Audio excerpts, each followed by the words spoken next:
Later, we got both of our plant beds in and the mulch.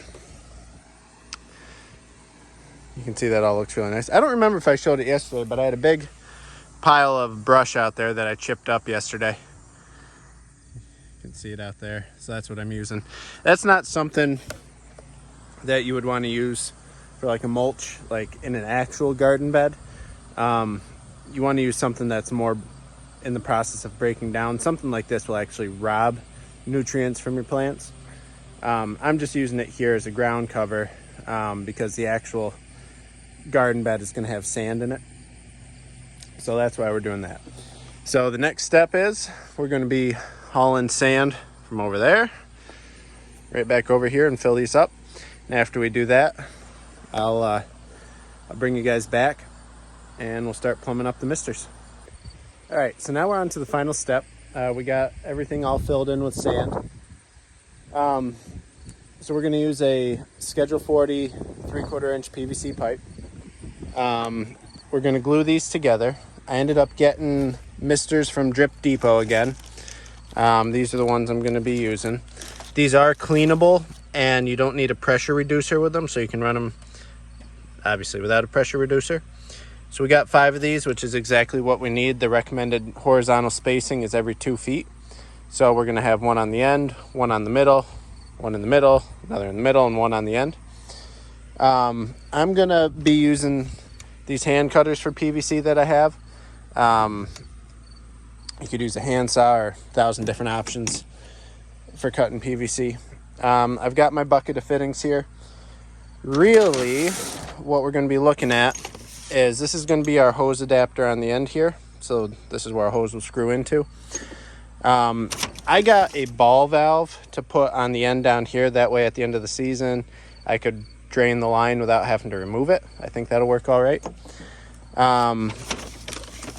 So our risers, essentially what we're going to be looking at. Our risers are going to be like that. What I got here is a 3/4 coupling, and then I've got a 3/4 bushing by female 1/2 inch NPT thread. They do make a single fitting that's 3/4 slip by 1/2 inch NPT, but the local Lowe's around me didn't have one. So we're going to have 5 of these standing up, probably about, 18 inches or so.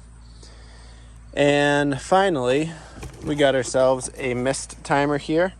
The key with these is you need a timer that will turn on for a certain amount of seconds. Most timers just, the minimum is 1 minute. This one will actually go down to seconds. So this was critical to the whole operation.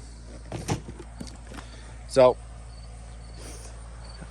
that's what we're gonna be working on now. I'm gonna go through and get everything glued up, and I'll bring you back when we're ready to start this thing up and show you how it works. All right, guys, so here we are, pretty much all finished. I've got everything plumbed up. We don't have the shade cloth yet, so I'm not gonna bother putting the timer on, but we have it directly hooked up to a hose, so we'll run it and show you kind of what we did. So here you can see we got 5 standpipes spaced every 2 feet. On the end here, we have a shut-off valve. That way we can drain the system or flush it out real quick. None of the threaded fittings, like here, none of the threaded fittings. I didn't put any tape or dope on any of them yet. I think the misters, I may end up not, just that way they're easier to take on and off. And then down here, I ended up putting on our hose connection. So it wasn't that hard. And I implore any of you guys to do it and make your own. It's not that hard. So let's go ahead. Let's turn this on for the first time. Okay, so we're on. And at the end right now, I have the shut-off valve open. I wanted to wash any junk out of there if there was any. So now we're going to close it.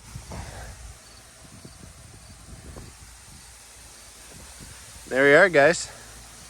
This thing is just misting away. That's pretty good. So probably what we're gonna have to do, that I'm noticing already, is we got wind coming this way and it's carrying it off. So I think most people with these end up putting them in plastic anyways.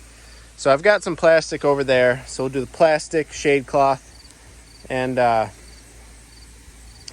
should encapsulate the ends, and keep us all good. So I think next week what we'll do, I should have the shade cloth in by then.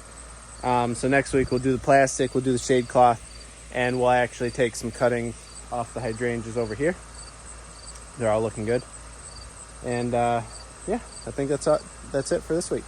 So stay tuned, and we'll see you again.